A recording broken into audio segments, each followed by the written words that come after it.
Hello दोस्तों, राधे राधे। मैं हूँ सोनी जौनपुरिया। तो आज हमारे घर हमारी बिंदु विश्वकर्मा दीदी आई हैं और इधर हमारी शीला दीदी भी आई हैं। तो दीदी लोगों को बहुत बहुत धन्यवाद देना चाहती हूँ कि आप लोग हमारे साथ में वीडियो बनाने के लिए हमारे घर आई, बहुत अच्छा लगा। तो आज मैं इन दीदी के चैनल पर कुछ गाना गाना चाहती हूँ। आप लोग गाना सुनिएगा और बताइएगा कि ये गीत आप सबको कैसा लगा।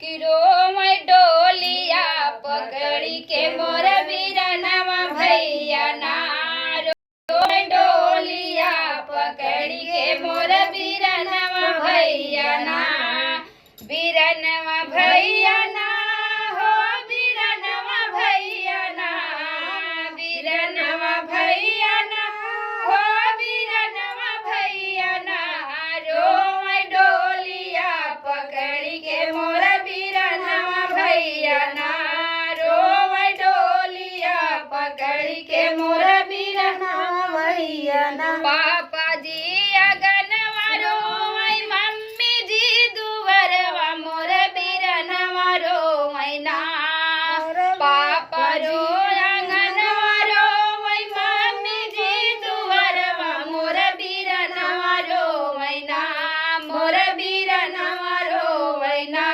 रोए डोलिया पकड़ी के मोर बीरनवा रोए ना, रोए डोलिया पकड़ी के मोर बीरनवा रोए ना, बीरनवा रोए ना हो, बीरनवा रोए ना, बीरनवा रोए ना हो, बीरनवा रोए ना, रोए डोलिया पकड़ी के मोर बीरनवा रोए ना, रोए डोलिया पकड़ी के मोर बीरनवा रोए ना।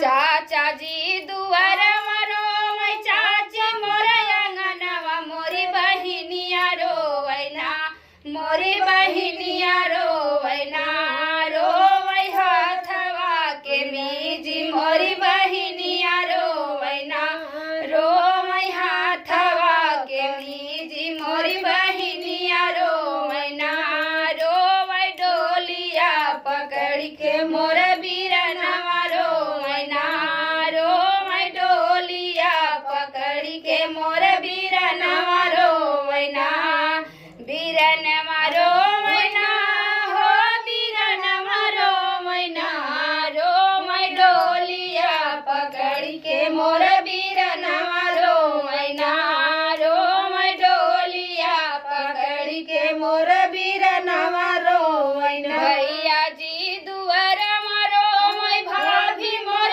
अंगनवा, मोर भतीजवा रोए ना, मोर भतीजवा रोए ना, रोए जरा पकड़िया मोर